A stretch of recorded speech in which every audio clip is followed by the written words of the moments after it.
The Simucube 2 Pro direct drive wheelbase. It kind of feels like having a celebrity in my house. On paper, this thing has quite the numbers, like all the numbers you could ask for. 25 Newton meters of peak torque, 8 Newton meters per second in slew rate, 11.1 kilograms of weight, a 480 watts power supply, and something about 4 million steps per revolution that I didn't want to research any further, since I guess I wouldn't notice a difference anyway.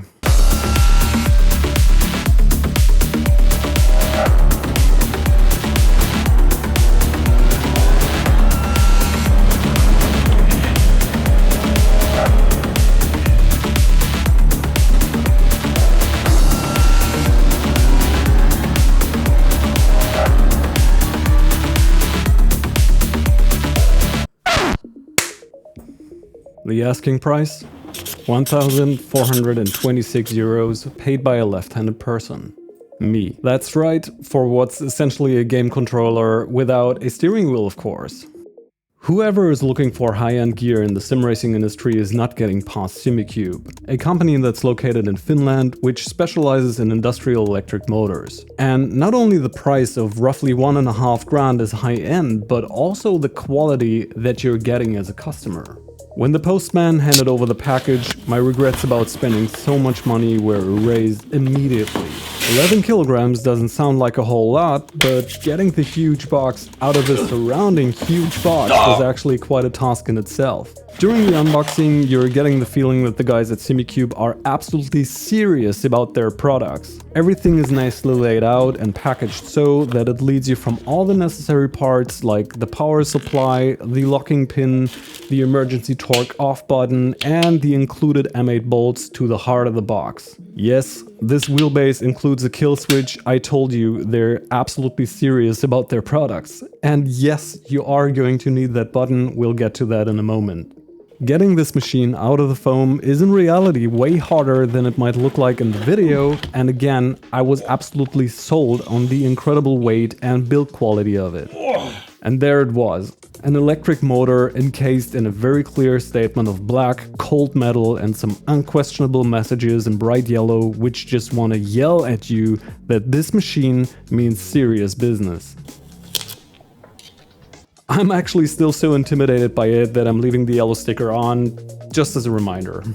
The design keeps being serious on its backside with all the necessary ports for power, USB and the e-stop. Unfortunately, there is no USB hub either, such as the higher-end Asetek wheelbases have. And then there are these beautiful legacy ports for something indefinable, as well as the antenna, which is needed for the wheelbase to be able to connect to a Bluetooth wheel. Fortunately, it's located on the back, so I don't have to see it all the time. As slick as the wheelbase itself looks, this is somewhat of an indicator that shows its age, since it has been released 5 years ago now, as of 2024.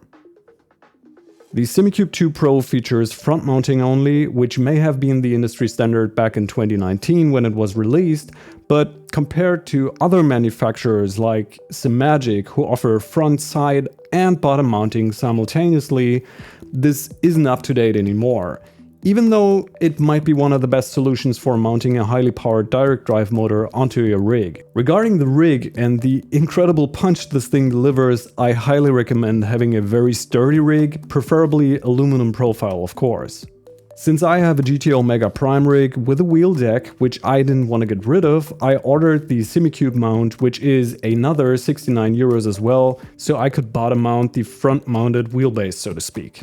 Looking at the mount, I was initially a bit skeptical whether it'd be able to endure the immense forces that the wheelbase puts out, but fortunately I was proven wrong. Despite this thing being actually quite thin, it is indeed able to face the ST2 Pro.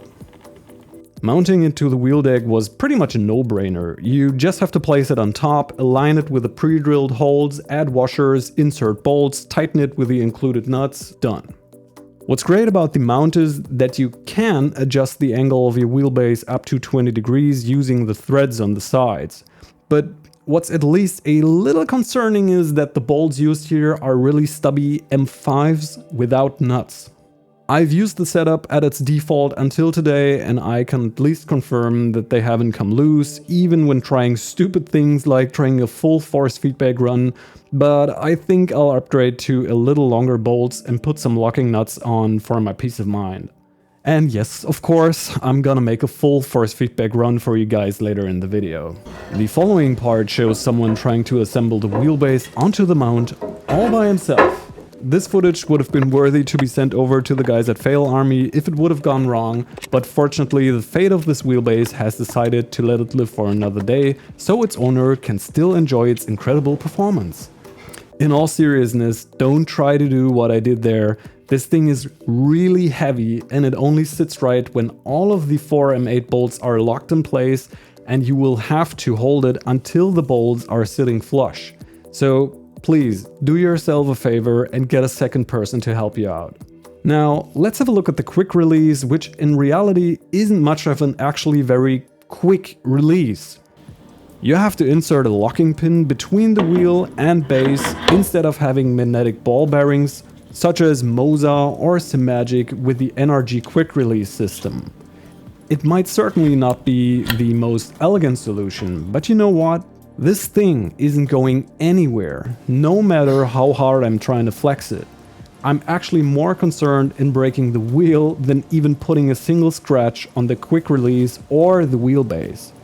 Just looking at it pretty much tells it all. It's metal on metal with a pin made out of metal. It's possibly one of the most secure and rigid quick release systems on the market, even though it might not be as quick to operate as an NRG style system. Two important things to note here. First, you'll have to get the wheel side quick release for your wheels separately, which adds another 65 euros on top. So make sure to include this in your calculation when you're about to buy a new wheel, and also make sure that your third-party wheel does support a 70mm bolt pattern. Second, if you already have this thing at home but you're struggling with getting the locking pin in there by only using brute force, on the wheelbase's QR mount there are 2 slot-headed screws that can be adjusted to increase or decrease the tension of the QR. So before you're thinking of using a hammer to get the pin in there, loosen these screws. Thank me later. And here's what I was talking about in the beginning regarding the torque off button. Whenever you're about to change your wheel rim, make sure to do it only when the wheelbase is fully turned off, or push the kill switch so the wheelbase deactivates high torque mode. Knowing about the power of this beast, I recommend you don't want to find out what this thing might do to your wheel when it launches it without the locking pin installed. Also, this extra device is a real safety measure, considering what could happen if something on your rig fails or even falls apart mid-race and the whole thing folds down onto your lap. I really just don't want to think about it. It just takes one good smack on the switch and the party is over. Inevitably, the first thing you'll have to deal with before getting right into the action is the TrueDrive software. And what can I say about it? It basically offers everything you need to make the wheelbase do exactly what you want it to do. Like on other manufacturers' wheelbases, you can set up different profiles for different games and store them either offline or even in an online profile, which requires you to set up an account.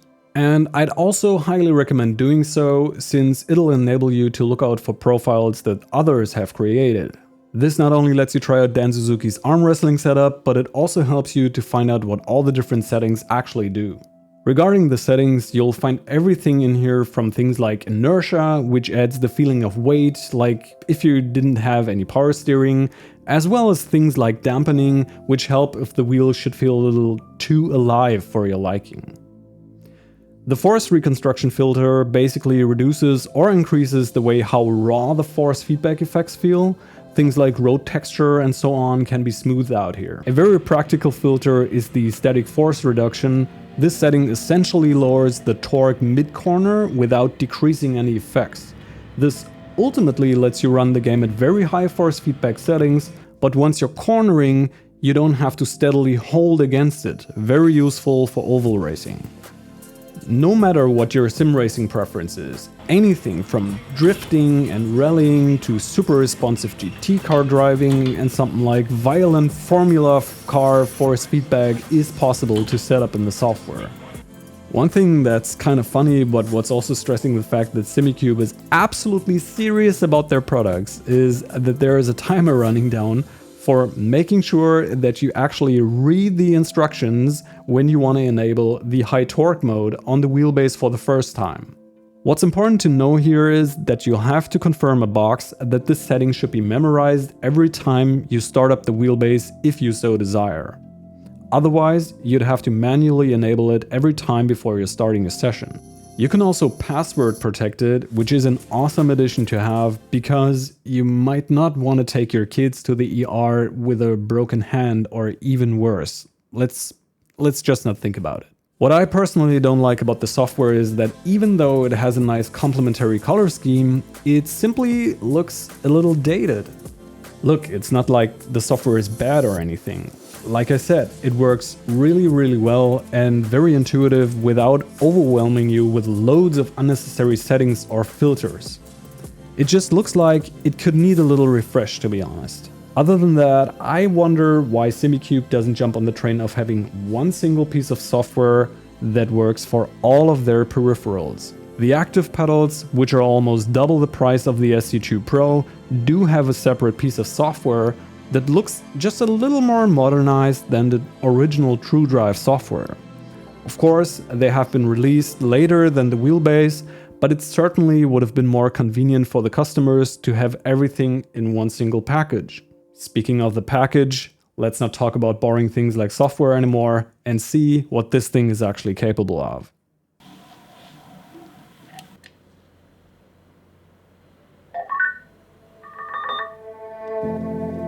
Once you hear that sound, this is an indicator that there is no turning back right now. The visceral force that this little electric motor is capable of putting out in your hands, not actually just your hands, but your whole body, is just incredible, man. As I've said in the beginning, this thing has like all the numbers and triggers pretty much all of the buzzwords that are out there. Newton meters, slew rate, bit rate, and whatnot. The thing is, it's not marketed by Simucube like that. Quoting the product's website, it simply says that it offers excellent sensations in terms of detail, providing superior feedback that captures every nuance of the road. What sets this base apart is its exceptional control, delivering movements that feel more solid and realistic. Period. And you know what? I've read through this multiple times now thinking, how would I have written this with my own words? There's actually not much that comes up in my mind here. The balance of sheer power, immersion, and control that it provides is so spectacular that it's actually hard to describe it in words. It's pretty astounding how far we've come in terms of force and telemetry feedback when talking about direct drive wheelbases nowadays. What we can't feel though, since we're missing the G-forces, are the physical influences like acceleration and deceleration, as we're not connected to the sense of danger in a simulator. But this wheelbase is actually able to tell my hands what I have to do with my feet when the car's rear end is getting loose, when I'm locking up the tires under braking, or when I'm getting into oversteer because I gave it too much throttle while exiting a corner. The confident feeling of fully being in control of what I'm doing is not only a gain in performance, but also immersion. And we're not talking about having to wrestle 25 Newton meters constantly here, that's just plain unrealistic. I just don't see who would actually use this beast at these values constantly. For sure, of course, it's nice to have a lot of headroom so the wheelbase can absorb all of the spikes at high torque when running over things like sausage curbs, while still being able to have it running at very high base resistance. And this is probably also where the high slew rate plays a big role, so you can counteract the simulated physics a lot better. But generally speaking, the whole package just works so very well that once you have it personalized for yourself, your focus is on the track. You see, I'm not being sponsored by Simucube. In fact, I had to pay for this device all by myself, and despite it being a really pricey piece of equipment, I can safely say that I feel so incredibly confident in using it that I totally forget about it while it's in use. This may sound weird, but that's pretty much what a real-world race driver would expect from the race car as well. The motor shaft is running so incredibly smooth without any sort of robotic feel, and yet it can deliver bumps on the road surface directly to your body so that you're being shaken by it tremendously. Oh my god! The quality of the force feedback effects is obviously highly dependent on the game that you're running, but I didn't have any sort of underwhelming experience in any simulator using this wheelbase. In terms of reliability, there is absolutely nothing to report. No software-related issues, no hiccups or decreasing in power when doing longer sessions, absolutely no heat at all, it always stays at room temperature. One super nitpicky thing maybe, it's not completely quiet. You can hear some sort of electronical sounds when listening closely. I wonder if my microphone is actually able to pick them up.